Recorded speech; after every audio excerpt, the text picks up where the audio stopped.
أعوذ بالله من الشيطان الرجيم بسم الله الرحمن الرحيم رب اشرح لي صدري ويسر لي أمري واحلل عقدة من لساني يفقهوا قولي ربنا زدنا علما اللهم فقهنا في الدين آمين يا رب العالمين۔ آغاز ہوتا ہے رکن نمبر 11 کا۔ اللہ تعالیٰ ارشاد فرماتے ہیں یسألونک عن الشہر الحرام قتال فیہ۔ اللہ تعالیٰ فرماتے ہیں کہ اے نبی، لوگ آپ سے حرمت والے مہینے میں لڑائی کرنے کے متعلق پوچھتے ہیں، یعنی لڑائی کے متعلق، یعنی کہ جنگ کے متعلق، جنگ کے بارے میں پوچھتے ہیں، آپ صلی اللہ علیہ وسلم سے سوال کرتے ہیں، جنگ کے بارے میں سوال کرتے ہیں۔ تو اللہ تعالیٰ نے یہاں پر ان لوگوں کے بارے میں خاص طور پر کہہ دیا کہ اچھا، پچھلی آیت میں ہم نے دیکھا تھا کہ جہاد کے بارے میں بات کی جا رہی تھی کہ مکی دور میں بعض جوشیل مسلمان جہاد کی اجازت مانگتے رہے۔ اچھا، یہ پچھلی آیت ہماری سوری رہ گئی تھی، لاسٹ کل میں ہماری لائٹ چلی گئی تھی اس وجہ سے۔ تو اسی بات کو آگے جو ہے وہ آگے کنٹینیو کیا جا رہا ہے۔ کتب علیکم القتال وہو کرہ لکم وعسى ان تکرہوا شیئا وہو خیر لکم، یعنی جہاد کے بارے میں جب تم پر اللہ تعالیٰ فرماتے تم پر جہاد فرض کیا گیا ہے اور تمہیں ناگوار ہے۔ مکی دور میں بعض جو جوشیلے مسلمان جہاد کی اجازت مانگتے رہے، مگر انہیں جہاد کے بجائے صبر کی تلقین کی جاتی رہی، اور یہاں مدینے میں آ کر جب اللہ تعالیٰ نے اس کی اجازت دی اور جہاد فرض ہو گیا تو بعض مسلمانوں نے اسے مشکل سمجھا، کیونکہ ہر معاشرے میں تمام آدمی ایک جیسے نہیں ہوتے۔ بعض بہت جوشیلے ہوتے ہیں، دلیر ہوتے ہیں، جوان ہوتے ہیں، اور بعض بوڑھے، کمزور اور کم ہمت ہوتے ہیں۔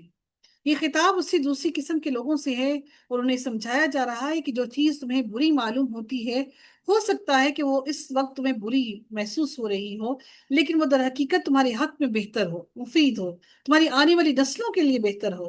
اور بالخصوص یہ بات جہاد کے سلسلے میں اس لیے کہی گئی کہ قتال سے ہر انسان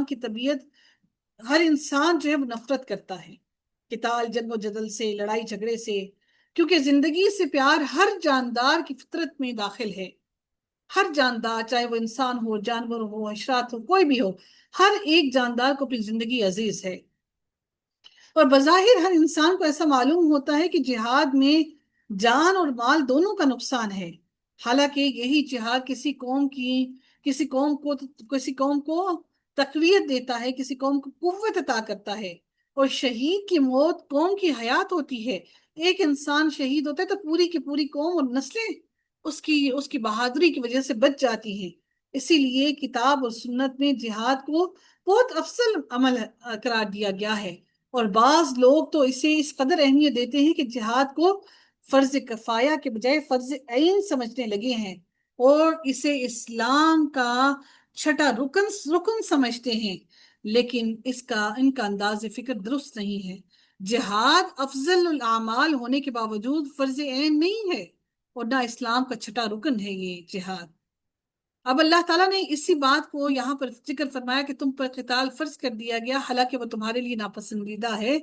اور تم اس کو ناپسند کرتے ہو، اور ہو سکتا ہے کہ تم کوئی چیز ناپسند کرو وہ تمہارے لیے بہتر ہو، اور ہو سکتا ہے کہ تم کوئی چیز پسند کرو حالانکہ وہ تمہارے لیے بدتر ہو۔ بالکل یہی معاملہ آج ہماری زندگیوں میں بھی ہے کہ ہم کسی چیز کو پسند کرتے ہیں اور ہم چاہتے ہیں کہ وہ ہمیں مل جائے، لیکن اللہ بہتر جانتے ہیں کہ ممکن ہے وہ ہمارے لیے بدتر ہو، کیونکہ اللہ اپنے بندوں کے ساتھ برا نہیں کرتا، اور اللہ تعالیٰ جانتا ہے کہ اور تم اس کو نہیں جانتے۔ اب یہی بات اللہ تعالیٰ اگلی آیت میں مزید ارشاد فرماتے ہیں۔ اب جہاد کا جب ذکر آ گیا، حکم آ گیا، تو اب لوگوں کو فکر تھی حرمت کے مہینوں کے بارے میں،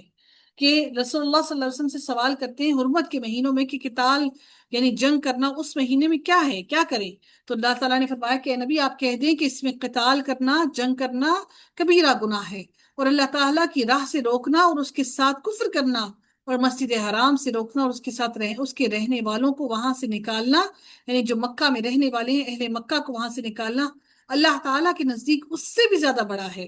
یعنی کہ حرمت کے مہینوں میں قتل کرنے سے بھی زیادہ بڑا گناہ ہے کہ آپ لوگوں کو اس کے گھروں سے مسجد حرام میں جانے سے روکیں اور ان کے گھروں سے ان کو بے دخل کر دیں۔ اچھا، در حقیقت ہوا یہ تھا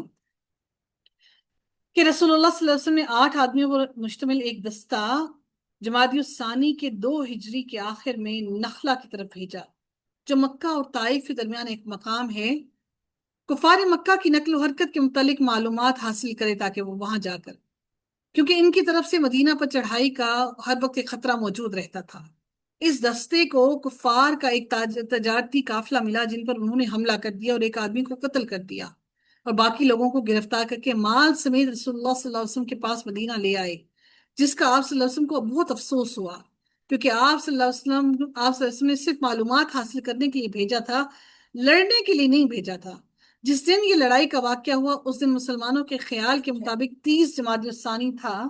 مگر حقیقتاً وہ یکم رجب 2 ہجری تھا۔ اب کفار مکہ اور یہود اور دوسرے اسلام دشمن دو لوگوں نے ایک طوفان کھڑا کر دیا کہ دیکھو یہ لوگ جو بڑے اللہ والے بنتے ہیں، کیونکہ حرمت کے مہینے اسلام سے پہلے بھی تھے، ماہ حرام میں بھی خون ریزی کرتے ہیں اور لڑائی جھگڑا کرتے ہیں اور قتال کرتے ہیں۔ اسی پروپیگنڈا کی جواب میں اللہ تعالیٰ نے فرمایا کہ ماہ حرام میں لڑنا بڑا گناہ ہے، مگر جو کام تم کر رہے ہو اور کرتے رہے ہو وہ اس گناہ سے بھی زیادہ شدید بڑا جرم ہے۔ تم اسلام کی راہ میں تم لوگوں کو پریشانیاں دے رہے ہو، مسلمانوں کو تکلیفیں دے رہے ہو، اللہ کی آیات کا انکار کرتے ہو، مسلمانوں کے مسجد میں داخلے پر پابندیاں لگا رہے ہو، اور تم نے مسلمانوں پر ان کی ان کے لیے زندگی مشکل کر دی، ان کے لیے رستہ تنگ کر دیا، ان کو مسلمانوں کو مسجد میں داخلے سے منع کر دیا، مسجد الحرام میں آنا منع کر دیا، ان کو گھروں سے گھر بار چھوڑ کر جانے کو مجبور کر دیا۔ یہ سب جرائم ماہ حرام میں لڑائی کرنے سے بھی زیادہ بڑے جرم ہیں، اور تم اس سے بڑھ کر فتنے پھیلا رہے ہو۔ تو یاد رہے یہاں سے فتنے سے مراد ایسی ہر قسم کی مزاحمت ہے جو ان لوگوں نے اسلام کی راہ روکنے کے لیے اختیار کر رکھی تھی۔ تمہیں اپنی آنکھ میں اپنی بات کے لیے تمہیں یہ حرام بات نظر آتی ہے، لیکن جو تم مسلمانوں کے لیے کر رہے ہو وہ تمہیں نظر نہیں آ رہا، اور اس بات پر تم نے سارے آسمان کو سر پر اٹھا لیا۔ اللہ تعالیٰ نے اسی لیے فرمایا کہ یہ تو جرم اگر ہے تو تم نے جو مسجد حرام سے روکا، لوگوں کو گھروں سے نکالا، یہ اس سے بھی بڑا ظلم ہے۔ اور اللہ تعالیٰ فرماتے ہیں وَالْفِتْنَةُ أَكْبَرُ مِنَ الْقَتْلِ، کہ فتنہ قتل سے بھی زیادہ بڑا ہے، یعنی یہ جو جرم تم فتنہ پھیلا رہے ہو یہ اس سے بھی زیادہ بڑا گناہ ہے۔ اللہ تعالیٰ فرماتے ہیں وَلَا يَزَالُونَ يُقَاتِلُونَكُمْ حَتَّى يَرُدُّوكُمْ عَنْ دِينِكُمْ إِنِ اسْتَطَاعُوا۔ پھر رب کائنات پھر مزید آیت کے اگلے حصے میں ارشاد فرماتے ہیں کہ اور یہ لوگ تو ہمیشہ تم سے لڑتے ہی رہیں گے، یہاں تک کہ اگر ان کا بس چلے تو تمہیں تمہارے دین سے ہی مرتد کر دیں۔ یرتدد یعنی پھیر دیں، مرتد ہونا کیا ہوتا ہے کہ دین سے پھیر دینا، یہ چاہتے ہیں کہ مسلمانوں کو ان کے دین سے پھیر کر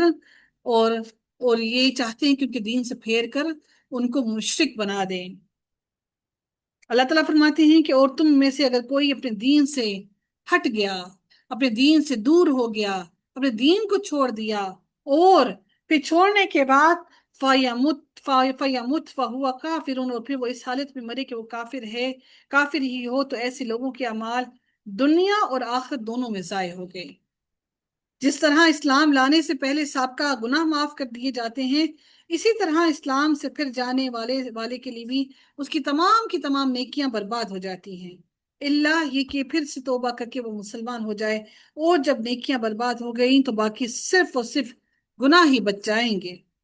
اور اس کے لیے دائمی جہنم کا عذاب اللہ تعالیٰ نے تیار کر رکھا ہے۔ تو اللہ تعالیٰ فرماتی ہیں کہ وہ کافر ہوں اور اسی حالت میں مر جائیں تو ان کے اعمال اور ان کی دنیا اور آخرت میں ان کے جو اعمال ہیں وہ ضائع ہو جائیں گے، اور یہی وہ لوگ ہیں جو آگ والے ہیں اور اس آگ میں ہمیشہ رہنے والے ہیں، ہم فیہا خالدون۔ اللہ رب العزت پھر مزید اگلی آیت میں ارشاد فرماتے ہیں ان الذین آمنوا والذین ہاجروا، اور یقیناً جو لوگ ایمان لائے اور جنہوں نے ہجرت کی اور اللہ تعالیٰ کی راہ میں جہاد کیا، وہی اللہ تعالیٰ کی رحمت کی امید رکھتے ہیں، اور اللہ تعالیٰ بے حد بخشنے والا نہایت رحم کرنے والا ہے۔